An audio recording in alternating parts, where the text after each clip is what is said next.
Mais ainda, uma das grandes dificuldades de quem está estudando a análise sintática do período simples é identificar o predicativo do objeto, porque muitos ainda confundem com o adjunta nominal.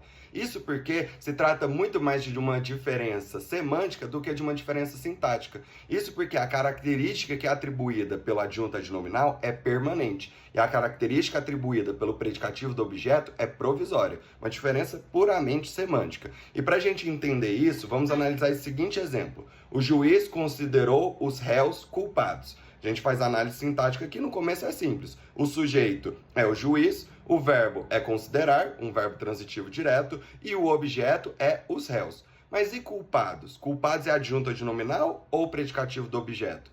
Essa característica é permanente ou provisória? Os réus já chegaram culpados lá no tribunal para serem julgados ou eles foram considerados a posteriori, posteriormente, em que essa característica lhes foi atribuída? Obviamente, para fazer sentido, essa característica tem que ser imputada depois da decisão do juiz. Não é uma característica inerente, intrínseca, permanente dos réus. Então, justamente por esse caráter provisório, culpados vai ser predicativo do objeto de réus e não no caso, um adjunta de nominal.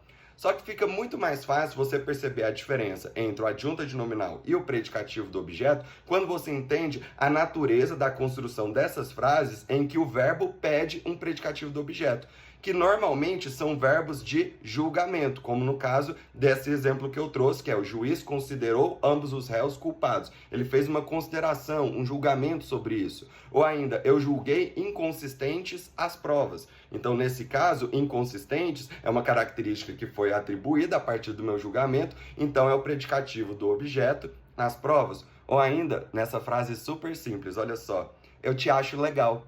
Como você faria a análise sintática dessa frase super simples? Apesar de ser simples, a análise sintática pode ser um desafio. Eu te acho legal. Sujeito é fácil de achar. O sujeito é eu. O verbo também, o verbo achar, que é um verbo transitivo direto. Mas onde estaria o objeto direto desse verbo? Eu te acho legal. O objeto direto é o próprio ti. E a característica legal, que é que foi atribuída ao pronome ti, é o nosso predicativo do objeto.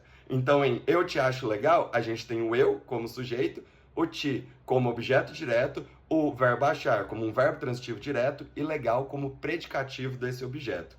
E depois eu vou colocar nos stories para vocês mais um quiz para vocês poderem exercitar essa diferença entre o adjunta de nominal e o predicativo do objeto. Então vai lá nos stories para você conferir. E até mais, pessoal!